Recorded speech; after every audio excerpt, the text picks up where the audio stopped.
Everyone সকলোকে স্বাগতম জনালোঁ আমাৰ আৰু এটা নতুন ভিডিঅ'লৈ। আজি মই ক্লাছ 12ৰ যিসকল ষ্টুডেণ্ট আছে তোমালোকৰ যিহেতু আৰু মাজত মাত্ৰ প্ৰায় ৩-৪ মাহ সময় আছে, এই ৩-৪ মাহ কিদৰে পঢ়িব লাগিব এজন ক্লাছ 12ৰ ষ্টুডেণ্ট হিচাপে মই সেইখিনি আলোচনা কৰিম। চ' এজন ক্লাছ 12 আৰু এজন ক্লাছ 10ৰ ষ্টুডেণ্টৰ মাজত বহুত পাৰ্থক্য থাকে। ক্লাছ 12ত চিলেবাছটো বহুত ডাঙৰ হয় আৰু আমি বহুত কষ্ট কৰিব লাগিব। ছায়েন্সতটো আৰু বেছি হয়। মই কোৱা নাই বেলেগ ষ্ট্ৰীমতো কম হয় বুলি, চবতে বেছি, কিন্তু মই যিহেতু ছায়েন্সৰ আছিলোঁ তাত বেছি হয় মানে। আৰু মই নিজেও ছায়েন্সত পঢ়ি এটা ভাল ৰিজাল্ট কৰিছিলোঁ। মই 94% পাবলৈ সক্ষম হৈছিলোঁ 2017 চনতে। আৰু সেইটো কাৰণে মই ব'ৰ্ড এক্সামৰ কাৰণে গাইডেঞ্চ দিব আহিছোঁ। আৰু ইয়াৰ উপৰি মই এণ্ট্ৰেঞ্চ এক্সামো ক্ৰেক কৰিছিলোঁ ইন মাই ফাৰ্ষ্ট এটেম্প। চ' দুইটা বস্তু কেনেকৈ মেনেজ কৰিব লাগে আমি জানিব লাগিব। এতিয়া ব'ৰ্ডলৈ বেছি সময় নাই, গতিকে আমি ব'ৰ্ড এক্সামত বেছি টাইম দিব লাগিব। আৰু আমি কি কৰিব লাগিব, এক মিনিট, মোৰ ভিডিঅ'টো আহি আছেনে মই চাই লওঁ হা। অ'কে, চ' আমি ব'ৰ্ড এক্সামত বেছি টাইম দিব লাগিব আৰু তাৰ উপৰি আমি এণ্ট্ৰেঞ্চ এক্সামটোত অলপ কমাই টাইম দিব লাগিব, কাৰণ ব'ৰ্ড এক্সাম আহি আছে আমাৰ। আহাচোন আমি আৰম্ভ কৰোঁ, কেনেকৈ পঢ়িম কি কৰিম। ভিডিঅ'টো বেছি দীঘলীয়া নকৰোঁ, খালি এটা কথাই মনত ৰাখা, 3-4 মাহ আছে, আল্টিমেট কষ্ট কৰা, তাৰপিছত এণ্ট্ৰেঞ্চ এক্সাম এটা ক্ৰেক কৰা, মজাকৈ এখন ভাল ইউনিভাৰ্চিটি বা কলেজত গুচি যোৱা, তাৰপিছত ইমান চিন্তা কৰি থাকিব নালাগে। আৰু এইটো তোমালোকে ব'ৰ্ড এক্সামটো কিন্তু বহুত ভালকৈ দিব লাগিব। আৰু ক্লাছ 12ত কষ্ট বহুত কৰিব লাগিব।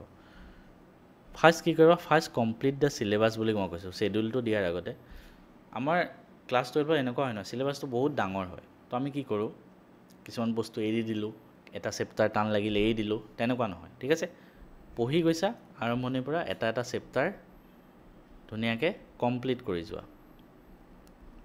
এতিয়া চেপ্টাৰটো কমপ্লিট বুলি কেতিয়া বুজাব, টাইম লাগিব, কিন্তু ডেইলি অলপ বেছি সময় দিব লাগিব, কিন্তু কমপ্লিট কৰিবই লাগিব, উপায় নাই। তোমাৰ হাতত ফিজিক্স থাকিব, কেমেষ্ট্ৰি থাকিব, মেথছ থাকিল ধৰা, আৰু বায়'ও থাকিল, 4টা ছাবজেক্ট ধৰিলোঁ। ঠিক আছে, আছামিজ ইংলিছ ইমান গুৰুত্ব নিদিলোঁ হ'ল, কেনেকৈ দিবা মই কৈ আছোঁ। তো ফিজিক্স, কেমেষ্ট্ৰি, মেথছ, বায়'লজি কি কৰিবা, ফাৰ্ষ্ট চেপ্টাৰটো পঢ়িলা। চেপ্টাৰটো ক'বা পঢ়িম আমি, ৰেফাৰেঞ্চ বা মেইন বুকত অলপ টান থাকে, মেইন বুকখন অলপ টান লাগে, ৰেফাৰেঞ্চৰ পৰা পঢ়িলোঁ। ৰেফাৰেঞ্চৰ পৰা পঢ়োঁতে মেইন বুকত যিখিনি চিলেবাছ সেইখিনিহে ৰেফাৰেঞ্চৰ পৰা পঢ়িবা। এক্সট্ৰা ৰেফাৰেঞ্চত বহুত এগালমান থাকে, ব'ৰ্ডৰ কাৰণে এগালমান পঢ়ি লাভ নাই। ইয়াত তুমি মেইন বুকত কি কি কণ্টেণ্ট আছে সেই টপিকখিনি উলিয়াই লিষ্ট কৰিলা, সেই বস্তুখিনি গৈ ৰেফাৰেঞ্চত চাই লোৱা, খতম।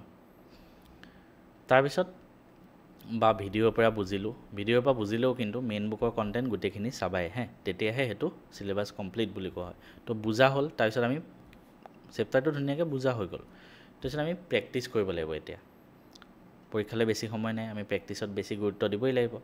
তো প্ৰেক্টিছ কৰিবৰ কাৰণে মই কি তোমালোকক ছাজেশ্যন দিম, ফাৰ্ষ্ট NCERTৰ গোটেই কুৱেশ্যনবিলাক চলিউশ্যন উলিওৱা, NCERT কুৱেশ্যন চলিউশ্যন। ঠিক আছে, এইটো কৰিবই লাগিব। এইটো কৰা হোৱাৰ পিছত মানে এটা চেপ্টাৰ পঢ়ি খতম কৰিলা, তাৰপিছত NCERT কুৱেশ্যনৰ চলিউশ্যন উলিয়ালা। সেইটো কৰি হোৱাৰ পিছত তুমি কি কৰিবা, তুমি PYQ ছল্ভ কৰিবা, প্ৰিভিয়াছ ইয়েৰ কুৱেশ্যন। এতিয়া প্ৰিভিয়াছ ইয়েৰ কুৱেশ্যন বিচাৰি ফুৰোঁতে অলপ দিগদাৰ হ'ব পাৰে। তো মই কি কৰিছোঁ জানানে, তোমালোকৰ বাবে অলৰেডি বহুত আগতেই দিয়া আছে, বহুতে লৈছেও। ফিজিক্সৰ এখন আছে বাণ্ডল, মেথছৰ এখন আছে, আনফৰ্চুনেটলি কেমেষ্ট্ৰিখন মই বনাব নোৱাৰিলোঁ। তো ইয়াতে কি আছে জানানে, মাত্ৰ 249 ৰুপিজ 250 টকাত মাত্ৰ 5000 প্লাছ PYQ আছে। এতিয়া PYQ বিলাক ক'ৰ হয়, আছাম ব'ৰ্ডৰ হয়, CBSE ব'ৰ্ডৰ হয়, ইয়াৰ উপৰি ভাৰতৰ যিমানবিলাক ৰাজ্য আছে চব ৰাজ্যৰে ষ্টেট ব'ৰ্ডৰ। আটাইতকৈ ভাল কথা ইয়াত চেপ্টাৰ ৱাইজ আছে ধুনীয়াকৈ। তুমি এনে PYQ বিচাৰি যোৱা, তুমি গুগলৰ পৰা ডাউনলোড কৰা, গোটেই পেপাৰখন আহি যাব, কোনটো চেপ্টাৰ কি আহিছে আমিতো গমেই নাপাম। কিন্তু আমি এতিয়া যিহেতু চিৰিয়েলি যাব লাগিব না, এটা চেপ্টাৰ পঢ়িলোঁ, তাৰ PYQ ছল্ভ কৰিম, ক'ৰপৰা কৰিম, ধুনীয়াকৈ এই বাণ্ডলটো উলিয়াই ল'লোঁ, তাৰপৰা সেই চেপ্টাৰটো যিমান PYQ আহিছে এগালমান পাবা তুমি। ঠিক আছে, আছাম ব'ৰ্ডৰ চালা, CBSE চালা, ষ্টেট ব'ৰ্ডৰ কিবা কিবি চালা, তো যিমানখিনি পাৰি এটলিষ্ট এটা চেপ্টাৰ, ইয়াতেতো এটা চেপ্টাৰ 100+ মানে কুৱেশ্যন আছে, তুমি 50টামান কৰিব চেষ্টা কৰা, বঢ়িয়া। তো তুমি পৰীক্ষাত কেনেকুৱা প্ৰশ্ন আহে চলিউশ্যনো আছে ইয়াত, গম পাই যাবা। ঠিক আছে, তাৰপিছত এজন ক্লাছ 12ৰ ষ্টুডেণ্ট হিচাপে ডেইলি আমি কিমান ঘণ্টা পঢ়িব লাগে, এইটো বহুত ডাঙৰ কথা। কিন্তু ক্লাছ 12 যিহেতু আমি পঢ়ি আছোঁ, আমি যদি স্কুল খোলা দিনৰ কথা কওঁ মই ডেইলি 6 পৰা 7 ঘণ্টা পঢ়িছিলোঁ এতিয়া টাইম উলিয়াব লাগিবই ৰাতিপুৱা ধৰা 2 ঘণ্টা পঢ়িলা সন্ধিয়া 5 ঘণ্টা পঢ়িলা ঠিক আছে তেনেকৈ টাইম উলিয়াব লাগিবই আৰু যেতিয়া বন্ধ হ'ব হলিডেত কিন্তু আমি বেছি টাইম দিব লাগিব এজ এ ক্লাছ 12 ষ্টুডেণ্ট তো হলিডেত আমি কিমান পঢ়িব লাগিব 12 ঘণ্টা দিনটো আধাখিনি সময় হলিডেত পঢ়িবই লাগিব নহ'লে নহ'ব তোমাৰ হাতত দেৱালী আহি আছে দেৱালীৰ পিছত কি হ'ব কাতি বিহু আগত তাৰপিছত দেৱালী কাতি বিহু আগত তাৰপিছত দেৱালী হ'ব তাৰপিছত তোমাৰ তাৰপিছত আকৌ দীঘলীয়া বন্ধ নাই আৰু খ্ৰীষ্টমাছত আছে নিউ ইয়েৰত আছে মাঘ বিহুত আছে তো এই যিখিনি বন্ধ পাবা ন আল্টিমেট লেভেলত ইউজ কৰিবা এইখিনি এনেই যদি ফূৰ্তি ফাৰ্তা কৰি উৰাই দিয়া পৰীক্ষাৰ আগত পঢ়ি একোৱেই লাভ নাই এতিয়া পাৰফেক্ট টাইম কোনোবাই যদি এতিয়াও কাম বেক কৰা নাই এতিয়াৰ পৰা পঢ়িও 90% পাবলৈ সক্ষম বহুতে হয় ঠিক আছে দিন ৰাত একাকাৰ কৰি কষ্ট কৰিব লাগিব কোনোবাই যদি আগতে পঢ়া নাই এই 6-7টো ডেইলি 8লৈ নিব লাগিব এই 12টো হয়তো 14লৈ নিব লাগিব কিন্তু কষ্ট কৰিবই লাগিব 12 ঘণ্টা শুনিব বহুত ডাঙৰ কথা যেন লাগে কিন্তু ইমানো ডাঙৰ নহয় চোৱা মই এটা উদাহৰণ দিলোঁ বন্ধৰ দিনত ৰাতিপুৱা ধৰা 6টাৰ পৰা 9টালৈকে পঢ়িলা 3 ঘণ্টা ৰেষ্ট ল'লা 10টাৰ পৰা 1টালৈকে পঢ়িলা 1টাত ভাত খাই অলপ ৰেষ্ট ল'লা ধৰা 3 ঘণ্টা হ'ল তাৰপিছত আকৌ 4টাৰ পৰা আৰম্ভ কৰা 7টালৈকে 3 ঘণ্টা 8টাৰ পৰা আৰম্ভ কৰা 11টালৈকে 3 ঘণ্টা চোৱা ধুনীয়াকৈ মিলি আছে ঠিক আছে একো টেনশ্যন নাই উইকলি শ্বেডিউল কি হ'ব লাগে আমাৰ এতিয়া বহুত ডাঙৰ কথা কিন্তু এইটো এণ্ট্ৰেঞ্চ আৰু বৰ্ড দুইটা মেনেজ কৰিব লাগিব মই ধুনীয়াকৈ লিখি লৈছোঁ মোৰ মতে যে কৰিব লাগিব সেনেকুৱা কোনো কথা নাই তোমালোকে নিজৰ মতেও কৰিব পাৰা ঠিক আছে নিজৰ মতেও কৰিব পাৰা মই ধুনীয়াকৈ Monday Tuesday Wednesday Thursday Friday Saturday Sunday ভগাই ল'লোঁ আমি এতিয়া চোৱা এই গোটেইকেইদিন আমি কিমান ঘণ্টা পঢ়িম এই গোটেইকেইদিন 6 ঘণ্টাই পঢ়িলোঁ ধৰা কিন্তু ছানডে আমি বেছি পঢ়িম ছানডে আমি 12 ঘণ্টা পঢ়িলোঁ ধৰা ঠিক আছে গতিকে ছানডেত আমাৰ বেছি সময় আছে আমি কি কৰিম চোৱা মানডে এটা ছাবজেক্ট পঢ়িলোঁ মই ধৰি ল'লোঁ ফিজিক্সৰ এটা চেপ্টাৰ পঢ়ি কমপ্লিট কৰিলোঁ বা নহ'লেও এটলিষ্ট গোটেই দিনটো ফিজিক্সে পঢ়িম আৰু ঠিক আছে যিমানখিনি সময় পাৰোঁ টিউজডে পঢ়িলোঁ কেমেষ্ট্ৰি থাৰ্ছডে ৱেডনেছডে পঢ়িলোঁ বায়' বা যি ছাবজেক্ট আছে এদিন পঢ়িলোঁ মেথছ ঠিক আছে তাৰপিছত আৰু এটা ফ্ৰাইডে আহি গ'ল এইটো মই এতিয়া এৰি দিছোঁ হা ছেটাৰডে আহিলে ছেটাৰডে কি কৰিবা ছেটাৰডে যি পঢ়া এণ্ট্ৰেঞ্চৰ পঢ়িবা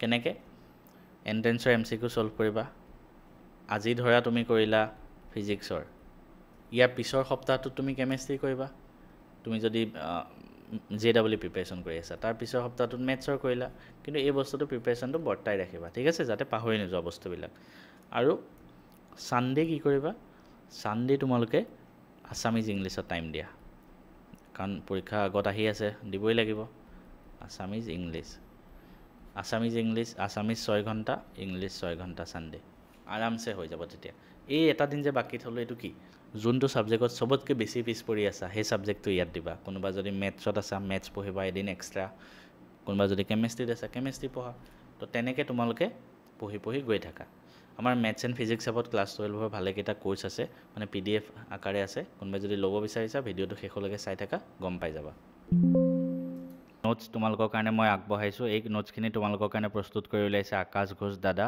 তেখেতে নিজে হাই ছেকেণ্ডেৰীত 93% পাবলৈ সক্ষম হৈছিলে আৰু বৰ্তমান NIT শিলচৰৰ ষ্টুডেণ্ট হয় আৰু তেওঁ আৰু মই মিলি বেছিকেলি এইখিনি তেখেতেই লিখা হয় আমি দুইজনৰে মিলি তোমালোকৰ কাৰণে এইখিনি আগবঢ়াইছোঁ হেণ্ড ৰিটেন নোটছ হাতেৰে লিখা নোটছ ধুনীয়াকৈ প্ৰত্যেকটো চেপ্টাৰৰ নোটছ হেণ্ড ৰিটেন পাবা তাৰোপৰি প্ৰত্যেকটো ডিৰাইভেশ্যন বৰ্ডৰ কাৰণে যিবিলাক স্পেচিফিক ডেফিনেশ্যন আহে এক্সামত highlighted formula all important diagrams থাকিব everything crisp and to the point থাকিব আৰু ডিটেইল নোটছ এভৰিথিং তোমালোকে এই PDFটোত এইখিনিত পাই যাবা চেপ্টাৰ ৱাইজ থাকিব ধুনীয়াকৈ তেওঁ আৰু মই আমি দুইজনেৰে এইখিনি তোমালোকৰ কাৰণে প্ৰস্তুত কৰি উলিয়াইছোঁ ময়ো নিজে যিহেতু হাই ছেকেণ্ডেৰীত 94% পাবলৈ সক্ষম হৈছিলোঁ উইথ ফিজিক্সত 96 আৰু তেখেতে 93% পাইছিলে হাই ছেকেণ্ডেৰীত গতিকে এইখিনি তোমালোকৰ কাৰণে আমি বনাইছোঁ চেম্পল চাব পাৰা এনেকৈ দুটা চেম্পল দিছোঁ মই চাৰ্জেছ এণ্ড মেগনেটিজম আৰু ইলেক্ট্ৰষ্টেটিক পটেঞ্চিয়েল জাষ্ট দুটা চেপ্টাৰৰ সৰু দুটা চেম্পল তোমালোকক আগবঢ়াইছোঁ এই গোটেইখিনি বৰ্তমান সময়ৰ কাৰণে জাষ্ট 249 rupees ৰাখা হৈছে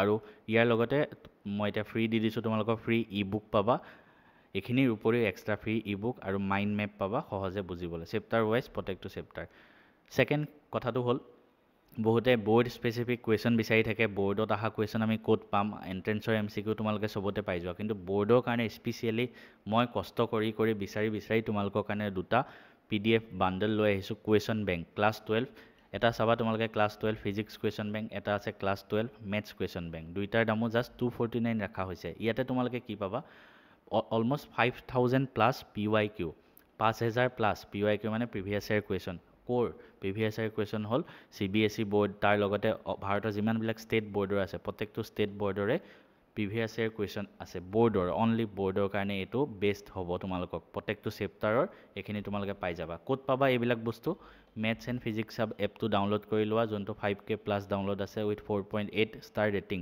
তাত গৈ ই বুকত গ'লে এইখিনি পাই যাবা কাৰোবাৰ যদি দিগদাৰ হয় মই ডেছক্ৰিপশ্যনত লিংক দিয়া থাকিব তাত গৈ ডাইৰেক্ট ক্লিক কৰি বাই কৰি ল'ব পাৰা